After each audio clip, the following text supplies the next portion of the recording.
Alors, j'ai un petit pincement ici, côté gauche. Je récupère ici la tête. J'incline côté droit. Voilà. C'était pas gênant le craquement? Ça fait du bien.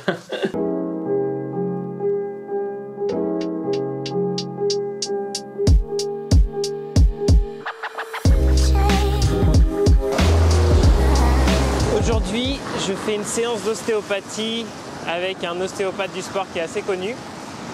Et donc, je voulais te partager l'expérience, notamment parce que tu peux vite avoir des douleurs au dos quand tu fais du golf.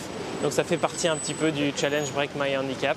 En fait, cet ostéopathe, il est assez spécialisé dans le sport et à chaque fois que j'ai des séances avec lui, il m'apprend beaucoup de choses et il t'explique vraiment très bien les choses. Donc je me dis que toi, ça pourrait t'aider aussi si tu as mal au dos à cause du golf, ce qui est très probable malheureusement, comme moi. La porte est ouverte.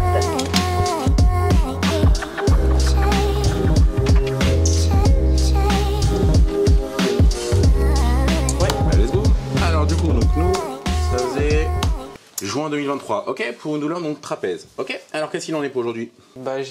Pareil, là j'ai une douleur là ici. Trapèze gauche, ok. Trapèze gauche. Ouais. Je pense qu'elle est liée notamment aux différents coups de golf que je fais. Ok, ça marche. Donc plutôt d'origine sportive. Oui. La douleur, hein. Il y a ça et aussi le fait de...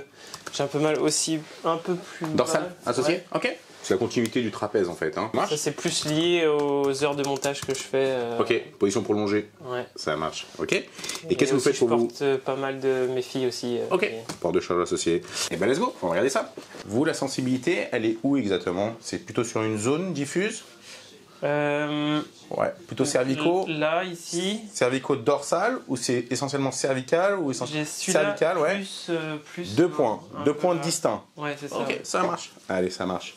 Je récupère ici la tête. Voilà, je tourne doucement de chaque côté. Donc là, on regarde la mobilité des cervicales. Ouais, on va tester maintenant l'amplitude. On tourne une fois à gauche. Voilà, et même chose à droite.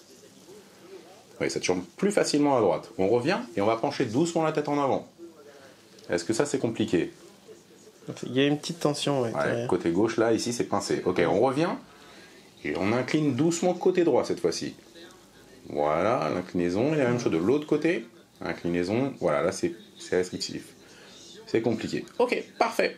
Alors, j'ai un petit pincement ici, côté gauche. Je récupère ici la tête. J'incline côté droit. Voilà, et on tourne. Hop, encore. Et le dernier. Voilà. C'était pas gênant le craquement? Ça fait du bien. Ok, on fait la même chose de l'autre côté. Pareil, même chose. On incline un peu. Voilà. C'était pas gênant? Non, ça va. Parfait. Voilà. Allez, je tourne doucement ici côté gauche. Voilà, très bien. Et on fait exactement maintenant la même chose à droite.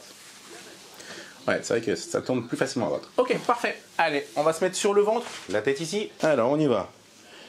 Maintenant, on regarde le bassin. Alors, le bassin, on voit déjà que c'est plus facile pour vous d'aller à droite qu'ici à gauche. Là, c'est restrictif. Ok, j'appuie doucement maintenant sur le sacrum. Est-ce que ça, c'est compliqué, la pression? Non, ça va. Ok, on recommence doucement. Ouais, j'appuie une fois à droite. Le petit craquement là, c'était pas gênant? Non, ça allait. Voilà, donc ça c'était pour bouger l'articulation entre le sacrum et l'iliaque droit. On y va ici. Je me donc d'inspirer et de souffler. J'appuie doucement. Voilà, parfait. Encore une fois.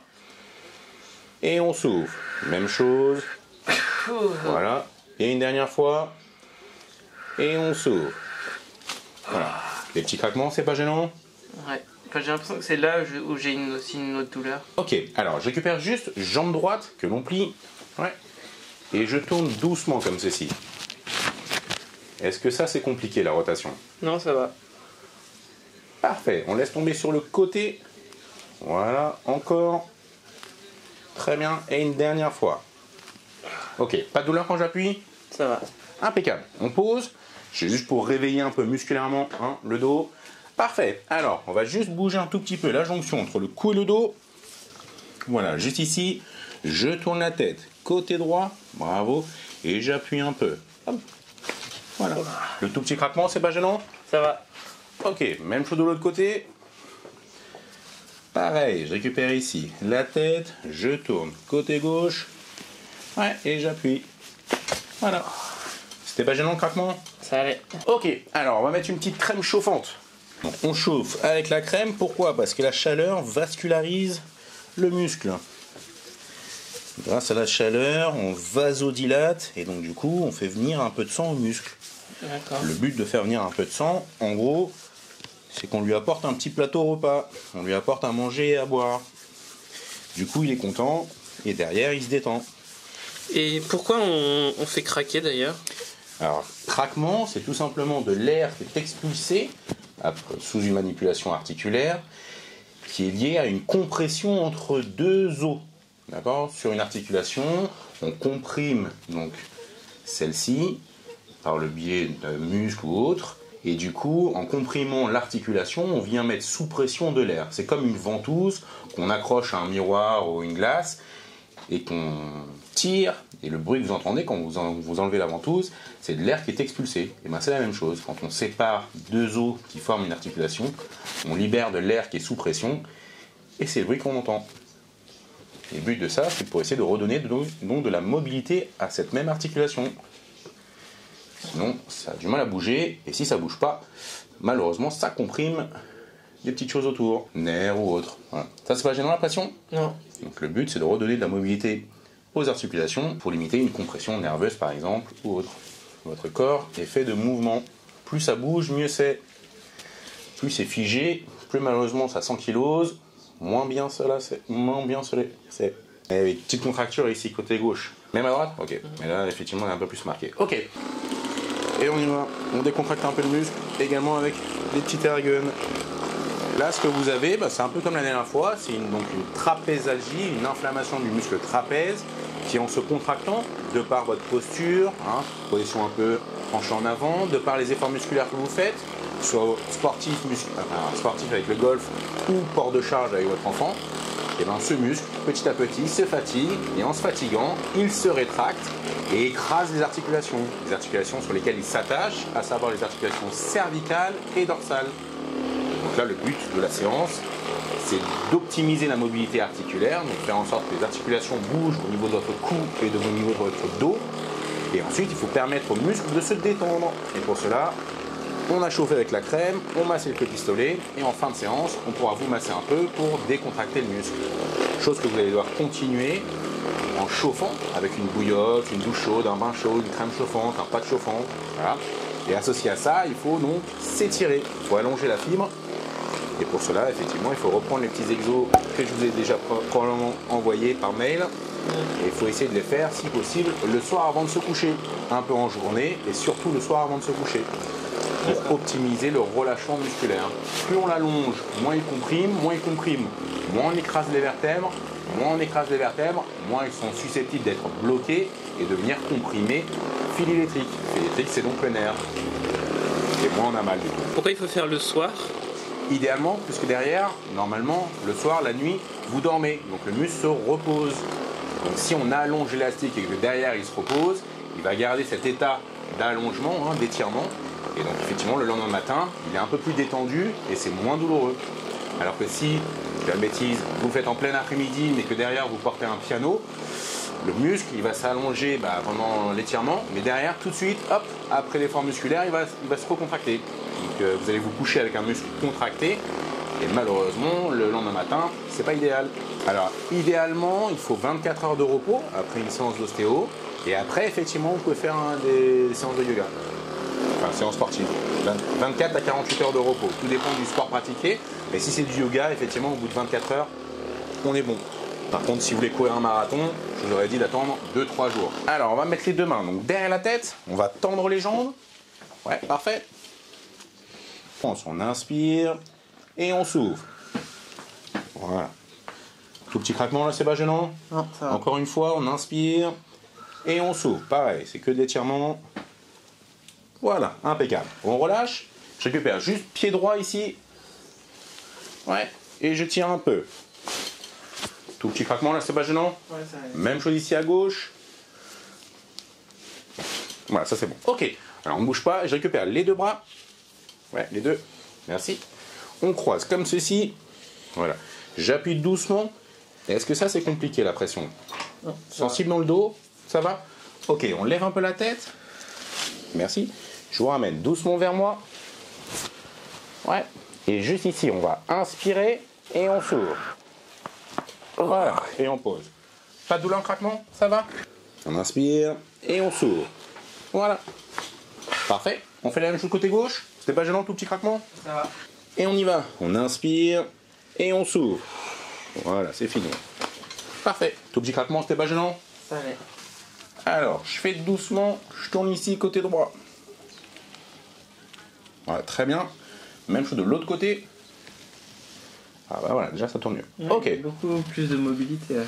Voilà, parfait. Alors, je récupère juste la tête ici. Je fais très doucement. Voilà, j'incline ici côté droit. Parfait. Et j'appuie un peu. Hop. Très bien. Et on fait exactement la même chose de l'autre côté. Même chose. Je tourne doucement côté gauche. Voilà. Et j'appuie un peu. Voilà, parfait. Allez, c'est beau pour moi. Je vais juste remonter ici la tête. Et je pousse la tête en avant. Allez, 3, 2, 1. Et on relâche. Parfait. Pas de douleur d'étirement?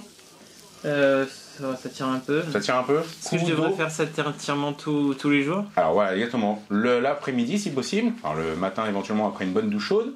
Sinon en journée et ensuite surtout le soir. Ça c'est très important. Allez, je remonte ici côté droit. Voilà. Et la même chose de l'autre côté. Voilà, ça bouge. Parfait. Donc là, il n'y a plus de blocage, il n'y a plus de restriction articulaire. D'accord? Cervico-dorsal, c'est bon. Maintenant, il faut décontracter le muscle. Ouais, on sent que le muscle, il est quand même encore... Et oui, c'est encore un peu congestionné, parce que comme ça fait un petit moment probablement que ça dure, il va lui falloir 24-48 heures. C'est pour ça qu'on vous demande généralement de rester au repos pendant 24-48 heures. D'accord. Il faut le décontracter. Hein, c'est comme si par exemple moi je vous donnais un coup, bah, j'aurais beau vous frotter, vous aurez encore un peu mal. Il faut attendre que ça se draine en fait. Que la contracture se draine. Et pour cela, un muscle va prendre 24-48 heures pour se détendre. Chose que vous pouvez faire par votre femme, ou si vous n'avez pas de femme, ou si elle n'est pas sympa, c'est pas grave. On achète une petite balle de tennis, on s'allonge sur le dos, on met la balle de tennis dans le dos et on se roule dessus. Le rouleau de mobilité, c'est... Oui, rouleau de massage. Le foam roller, Ouais, c'est très bien. Ouais, tout à fait. Alors après, ça sera moins précis qu'une balle de tennis. Par exemple, si vous avez un point ici, le rouleau va prendre l'ensemble. Donc du coup, ce ne sera pas ponctuel. Le mieux, c'est plutôt d'avoir une balle de tennis pour avoir un appui vraiment ponctuel, comme un point. D'accord. Ok? Et on se fait rouler dessus. Et bien évidemment, vous pouvez effectivement créer un peu d'extension dorsale avec justement ce rouleau de massage. Parce que comme vous êtes vers l'avant, vous êtes légèrement syphosé, c'est-à-dire enroulé vers l'avant, hein, comme un bossu si vous voulez. Et le problème, c'est que être enroulé comme ça vers l'avant, bah, ça met en tension tous les élastiques qui sont dans le dos. Et les élastiques, à force d'être étirés, ils en ont un peu marre, donc ils se contractent. Ils se fatiguent et ils se contractent. Et donc là, on masse le muscle pour qu'il se détende. Alors c'est pas un massage de spa, hein, désolé. Mais le but, c'est d'écraser un peu la fibre pour qu'elle perde un peu l'information de protection et qu'elle se détende un peu. Je devrais m'acheter une machine comme... Theragun, les pistolets? Comme les pistolets, oui. Alors, si vous voulez, mais le problème c'est que dans le dos, le faire tout seul, c'est un peu compliqué.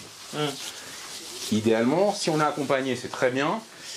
Sinon, pour la partie dorsale, je vous cache pas que c'est assez difficile de se le faire tout seul dans le dos. Mais le mieux, pour éviter justement que cela revienne, hein, il faut donc chauffer, masser, étirer. Ça, il faut le faire régulièrement. Hein, c'est pas juste quand on a mal. Il faut essayer de mettre un petit protocole, 1, 2, 3 fois par semaine. On se prend 5 minutes et on fait ça. Ok ? Et associé à ça, bah, il faut essayer d'entraîner un peu votre muscle. Donc pour entraîner le muscle, très simple, hein, les muscles dorsaux, il faut essentiellement faire du tirage. Et du coup, ouais, justement, j'en fais beaucoup parce que c'est ma... Ouais, bah ça c'est très bien. Ouais. Parce que j'ai l'impression que ça m'a mis des tensions aussi. Alors, si on le fait peut-être trop fort ou trop souvent, peut-être qu'effectivement vous fatiguez les muscles dorsaux et vous ne leur permettez pas de s'étirer ou de s'allonger, donc vous accumulez de la fatigue. Donc il faut continuer à bien chauffer, à bien masser et à étirer. Hein. Ça c'est très important. Il faut essayer de faire le parallèle entre du renforcement, mais également du relâchement, hein, de la récupération. On ne peut pas faire de la muscu tous les jours et plusieurs fois par jour, c'est pas possible. Donc si vous, en plus, vous contraignez votre muscle en portant votre fille, en étant un peu courbé quand on fait du montage, etc., vous fatiguez le muscle. Si en plus derrière, vous lui faites faire un peu de sport en le fatiguant un peu, bah, vous accumulez de la fatigue. Donc il faut impérativement derrière redoubler d'efforts pour le détendre, pour faire des étirements. Donc si le matin je fais une séance de force, Ouais. il faut que je m'étire le soir. Idéalement, voilà, soit dans la foulée, c'est-à-dire 30-45 minutes après, il faut s'étirer, après la séance de sport. Séance de sport du matin, après on prend une bonne douche chaude pour se détendre un peu sur la douche et garder le muscle un peu au chaud. Et ensuite on s'étire. Et idéalement, une fois que vous avez fini cet étirement, le soir, rebelote, avant de se coucher, on se réétire. Et là, du coup, vous éliminez complètement la fatigue musculaire que vous avez créée par la séance de sport du matin. Et donc, double effet qui se coule. Non seulement vous l'avez renforcé parce que vous avez fait une séance de sport, mais en plus, vous lui avez permis de se détendre parce que du coup, vous l'aurez étiré après la séance et en plus, juste avant de se coucher. Mais il y a certains coachs fitness qui recommandent pas de s'étirer après une séance de sport. Ouais, alors en fait, parce qu'on a cassé les fibres. Voilà, en fait, tout dépend du but recherché. Effectivement, l'idée, c'est d'étirer doucement, ne pas essayer de gagner de l'amplitude après la séance de sport. Parce que justement, comme vous avez fait travailler votre fibre, il ne faut pas tirer trop fort dessus, sinon vous risquez vraiment de l'abîmer. Okay ? En revanche, si vous voulez gagner de la mobilité, de l'amplitude, il faut le faire justement le jour où vous n'avez pas fait de séance de sport. Et là, vous faites une séance spécifique stretching justement pour gagner de l'amplitude. Un exemple très simple, voilà, c'est l'exemple que je prends toujours. C'est comme si moi, je vous demandais de faire un marathon. Donc on court un marathon. Et quand vous avez fini, quand vous êtes arrivé à la ligne d'arrivée, là, vous dites, ça y est, je peux me reposer. Et là, top, je vous dis, non, c'est pas fini, on fait un sprint. Bah, le sprint, il va être très compliqué. Bah, c'est la même chose. Quand vous faites une séance de sport, si derrière vous ne laissez pas le muscle se redétendre et que vous l'étirez tout de suite, bah c'est comme pour lui refaire un sprint tout de suite. Et là, il ne va pas aimer. Du coup, ça va le fatiguer, ça va le casser, il ne sera pas dans les meilleures conditions et ça va être compliqué pour lui. C'est pour ça que c'est mieux 45 minutes après. C'est ça. Si on peut laisser le muscle redescendre un peu en pression, se détendre, mais tout en le gardant un peu au chaud, en prenant une bonne douche chaude, voilà, et ben ça c'est le top. Et ensuite, effectivement, pour éviter que ça s'accumule pour le lendemain, l'idée c'est de s'étirer un peu le soir, juste avant de se coucher. Comme ça, on optimise le relâchement musculaire. Et on peut travailler et gagner en amplitude sur la nuque. Ah oui, complètement. Ouais, sur les cervicales. Ah oui, complètement. Ouais. Bah, le muscle, c'est ni plus ni moins qu'un élastique. Donc l'élastique, on peut l'allonger. Donc plus vous allez travailler en mobilité sur le plan articulaire et plus vous allez gagner en souplesse sur le plan musculaire, plus vous allez augmenter votre amplitude de rotation, d'inclinaison. Mais ça, c'est un travail presque au quotidien. Pour gagner, il faut travailler très très régulièrement. C'est pas parce qu'on fait une séance de sport qu'on devient Schwarzenegger. Il faut en faire beaucoup. Et sur pas mal d'années. Et ben, c'est la même chose pour l'amplitude. C'est pas parce qu'on fait 3 étirements qu'on est souple et qu'on peut travailler au cirque. C'est pas possible. Voilà, il vaut mieux faire un peu tous les jours. Tenez, on va s'asseoir doucement, plutôt que d'essayer de le faire une seule fois et de prendre 3 heures d'étirement. Ça sert à rien. Voilà, je fais un dernier test et je laisse tranquille. On tourne une fois à gauche et une fois à droite. Voilà. C'est bon, ça tourne. Impeccable. Vous pouvez vous rhabiller. Donc voilà, donc ça, c'est vous, vue de dos, vue de derrière, ok ? Là, on est devant, là, on est derrière, ok ? Le muscle actuellement qui vous gêne, c'est lui, c'est le trapèze. Un grand muscle qui part de la base de la tête, épaule, bas du dos. La particularité de ce muscle, c'est qu'il s'accroche également sur toute la partie cervicale, donc toutes les vertèbres du cou, mais pas que, toutes les vertèbres également dorsales. Ce muscle, de par votre posture, parce que la tête est un peu vers l'avant, on enroule un peu trop le dos, le muscle ici, il est étiré un peu constamment, d'accord ? À ça s'ajoute du golf et port d'enfant. Tout ça fait que le muscle se contracte. En se contractant, il écrase les vertèbres, les unes contre les autres. Il presse. Il fait tout simplement ceci. Il écrase. Du coup, en écrasant, il écrase l'articulation. Donc ça a du mal à bouger. Et en plus, il vient pincer le petit fil électrique. Le fil électrique, c'est le nerf. Et c'est ça. Et c'est ça qui provoque donc du coup votre gêne, votre douleur. Ok ? Moi, ce que j'ai fait en ostéo, c'est que j'ai juste écarté comme ceci. Clac, on écarte. Le bruit, c'est l'ouverture des articulations qui sont écrasées, qui sont sous la pression du muscle. Ouais. on écarte, du coup on gagne de la mobilité, ça bouge mieux, hein, c'est pour ça qu'on peut tourner un peu plus facilement la tête, et ensuite on libère le nerf, on libère l'écrasement du nerf, donc du coup moins d'informations d'écrasement, du coup moins de douleur. Ok.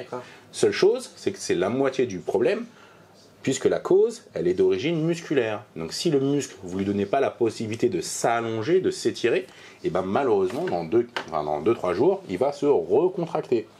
Donc il faut enlever justement ce schéma de protection, et pour cela, il faut donc l'allonger en le chauffant et en l'étirant. Et du coup, quand je l'étire, là, je fais celui-ci là. Ouais, qui est vers l'avant. C'est tout ça. Tous ces exercices qu'il faut essayer de faire un peu le soir avant de se coucher, idéalement. Et éventuellement, si on fait une activité musculaire, il faut le faire un peu après l'activité. Exemple, je dis une bêtise, on coupe du bois, derrière, boum, une demi-heure après, on s'étire un peu. On fait une séance de golf, boum, on rentre à la maison, on s'étire un peu. D'accord. Mais ça n'empêche que le soir, il faut quand même reprendre un peu quelques petits exos comme ceci. Pour essayer d'étirer. Plus on allonge l'élastique, bleu, moins il y aura de pression, moins ce sera gênant. Et du coup, il y a la différence entre je m'étire après une séance de sport, donc là je fais plutôt alors, là, de façon douce. Voilà, exactement. Et comment après je peux gagner en mobilité? Quelle est la différence entre les deux? C'est juste la pression. En fait, vous avez les exercices, les étirements actifs et passifs. Les étirements actifs, on exerce l'étirement. D'accord, on est actif, on fait l'étirement. Donc là, par exemple, j'étire le trapèze gauche, j'incline la tête à gauche. Donc je suis limité par mon muscle. Et là, j'essaie d'aller le plus loin possible. Ça, idéalement, c'est après l'effort. Comme ça, on ne peut pas aller sur une lésion musculaire. On ne peut pas le déchirer. Parce qu'ici, il nous bloque, on ne peut pas aller plus loin. Et par contre, le soir avant de se coucher, comme on est plutôt détendu, que la fatigue est un peu moins, et bien là, on peut gagner en amplitude en faisant un étirement passif. En étirant avec la main, en mettant un peu plus de pression. Et on reste combien de temps ? 10 à 15 secondes maximum. Il vaut mieux le faire plusieurs fois à 10-15 secondes plutôt que de tirer trop longtemps. Et quand on tire sur un élastique un peu trop longtemps, et ben malheureusement il s'abîme, il se casse un peu. Donc il vaut mieux le tirer un peu, plusieurs fois, pour lui faire gagner de l'amplitude, plutôt que de tirer trop fort et malheureusement l'abîmer. Ok, ça marche ? Mais pas de yoga ce midi. Non, idéalement il faut laisser un peu. Pourquoi ? Parce que le yoga, vous allez prendre des postures et malheureusement vous allez contraindre le muscle à rester longtemps en pression ou en étirement. Et ça, c'est pas ce qu'on recherche. D'accord. On recherche plutôt un relâchement musculaire, donc il vaut mieux éventuellement se faire masser, prendre une bonne douche chaude, boire beaucoup, plutôt que justement de le contraindre à être étiré un peu trop longtemps ou à se contracter un peu trop longtemps. Ok, ça marche. Voilà. Parfait. 24 heures de repos et après on est bon. C'est bizarre aussi, j'ai l'impression, à chaque fois, c'est au début du printemps à l'arrivée du printemps que j'ai des douleurs. Est-ce que ça peut être lié à la pression atmosphérique ? Exactement, oui, tout à fait. Quand il y a un changement climatique, on peut avoir effectivement on appelle ça suite aux baropressions, on peut avoir des changements de pression, donc pression atmosphérique, et qui engendrent justement des raideurs sur les articulations. Voilà. L'air qui est sous pression dans l'articulation est effectivement soumis aussi à la pression extérieure. Donc si effectivement il y a un changement, on peut avoir aussi un changement interne au niveau de l'articulation. Ok ? Merci beaucoup. On se tient au courant, moi j'ai pas besoin de vous revoir. Ouais. On chauffe, on masse, on étire, et si tout va bien, terminé. Ok, parfait. Okay.